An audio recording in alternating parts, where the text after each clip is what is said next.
And welcome back, everyone, to day 2 at Exponential Medicine here in Coronado, California. You're watching the Really Is podcast. I'm your host, Kevin Edwards. Alongside us today, we have Dr. Davit Mrelashvili, a teleneurologist at Specialist on Call. Davit, thanks for being with us today. Thanks, Kevin. Nice to be here. Exponential Medicine and teleneurology. Why would a teleneurologist be at Exponential Medicine? I think in a summary, Exponential Medicine gives the conference, that Singularity, gives us a glimpse of what's coming tomorrow. And I think telemedicine has established itself already as a today's technology. So my purpose of being here is what's next. Just like probably most of the people here, how can I implement exponential technologies to further augment the power of telemedicine that I'll tell you about in a little bit. Well, I was going to say, to give our audience a background, we were sitting at the conference, the ballroom the other day, listening to some incredible doctors speak. And this is my first time at this conference, and I wanted to show our viewers exactly what you showed me yesterday. So let's pick this up. Sure. How does a teleneurologist operate, and maybe walk our audience through what you're doing on this device? Absolutely. So this is an app for a... let's show this camera too right here. This is an app for a company called Untitled Health that I use as one of my platforms to see patients, and this is a demo lab. You basically eliminate all the time that doctors need, like any normal human, to get up in the morning, get in the car, drive, be in traffic, park, etc. And that's all their time spent without seeing a patient. What I do from my home office, I don't need to go anywhere.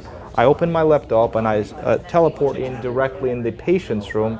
In my case, in about 200 hospitals, ERs across the country, those ERs that don't have a neurologist and that are getting the acute stroke patients who need an emergency treatment where every minute counts. And I mean literally counts, because there's actually a scientific article that in an average stroke, every minute in an untreated stroke, there are about 1.9 million nerve cells dying in the brain until you give them that clot buster medicine that dissolves the clot and restores the blood flow to the brain. So that gives you an idea why telemedicine, this particular case, telestroke care, is of a value in today's era, especially with a shortage of physicians. Okay, got it. So the need right now, a lot of people are having symptoms, or there's a rise of demand of clinicians and providers, and there's no need, or there's no supply to meet that demand right now. Exactly. So the telemedicine robots can come in, and yourself or many other physicians can work at home and access people, throughout the entire day. Yes. Very cool. Okay, so maybe really quick, how long have you been working with telemedicine? I have been done this for about 10 years. Oh, 10 years? Yes. And interestingly enough, it has taken a literally exponential curve. When I started it at the University of South Carolina, the first month, I would see 2-3 patients. About half of all the patients I have seen in these 10 years has been the last 18 months. Over the last year, I saw about 5,000 patients. Wow. So it has really taken off as the technologies get better and better, as the processes, workflows get more efficient. We're able to sort of squeeze more efficiency out of each doctor. So you're a neurologist. I'm a neurologist. So how have you experienced any limitations with these robots coming in and trying to assess these patients? Absolutely. Certain telemedicine has its limitations, and all things being equal, I think the bedside physician, cannot be matched with a teleneurologist, but it's about 90 to 95% of times it really, there's no shortcoming of being a tele. It's that 5% of times we have alternative arrangements when the patient is transferred, for example, to a higher level facility. But the problem is that we're meeting the unmet needs of those 95% of people, and that's huge, I think. Interesting. Yeah. Okay, so there has been some limitations, but like you said, it's been increasing. Yes. And as these people are experiencing more problems, and less people are entering the medical field, how do you see telemedicine evolving in years to come? And do you think maybe over 50% doctors might be working at home in years to come? I think I'll be a little too ambitious to quote the number. There is no doubt that the number of doctors that are doing telemedicine is increasing exponentially. I think we are going from doctor to hospital care to doctor to patient directly. Nowadays, technologies, almost everybody, at least in the United States, has a smartphone. So, and there are already companies who are doing that. I think to make doctors even more efficient, we need to get the doctors in the patient's houses. So I think that's next. That's the next biggest wave that's coming.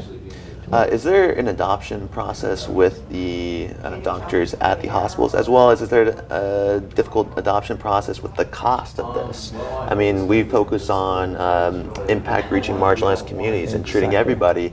Are there any limitations with that? Actually, in terms of a cost, it's a huge cost saving to each hospital. Absolutely, and I'll tell you why. Especially in the case of a very subspecialized care, the kind of strokes that I see, acute stroke patient eligible for this clotbuster medicine, every small to medium-sized hospital gets a few of them, maybe 2-3 a day. In order to meet that need, if they were to hire an in-person neurologist, well, they have to have 3 people, 24-hour, 8-hour shift each, plus 365 days a year. They have to have 3 full-time doctors at least, not counting for vacations, right? What this company does, for example, Specialists on Call, is groups those hospitals together, and one neurologist can cover 10 of them. Kind of teleport immediately to whichever has a need. Like one moment I see a patient in California, next moment I see one in New York, being licensed in 27 states. So there's definitely a cost savings. As far as adaptation, obviously the amount that's charged to the hospital is significantly less than what would have cost them to hire 3 neurologists year-round, right? As far as adaptation, there definitely was, and it's just like any other new technology. There is this resistance, there is this denial, and then you go through these phases. I think there's 5Ds or whatnot. I think we're at the phase of democratization already. I think the technologies are getting cheaper, faster, smaller.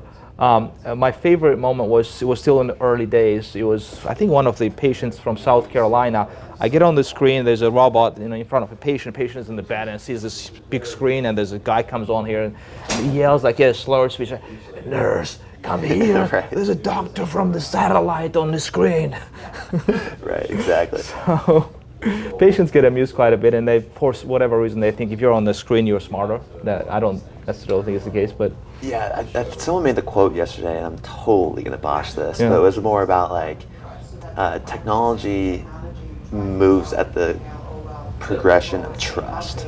I'm gonna just go along that line. So like as long as more people begin to trust telemedicine and trust technology, then that's when the progress comes. Absolutely, and the easiest way to melt that ice to me, I think, is that kind of make that connection with the patient, with the staff, that, hey, I'm just the same kind of guy as the doctor in the other room. I'm just, a little far, and we're using the technology to communicate, but other than that, I'm the same, same human being type of non-verbal way a lot of times communicate that. Davit, we think that comes, what you just said reflects a lot of authenticity, a lot of a realness. So the last question I have for you, Davit, is what is your definition of a real leader?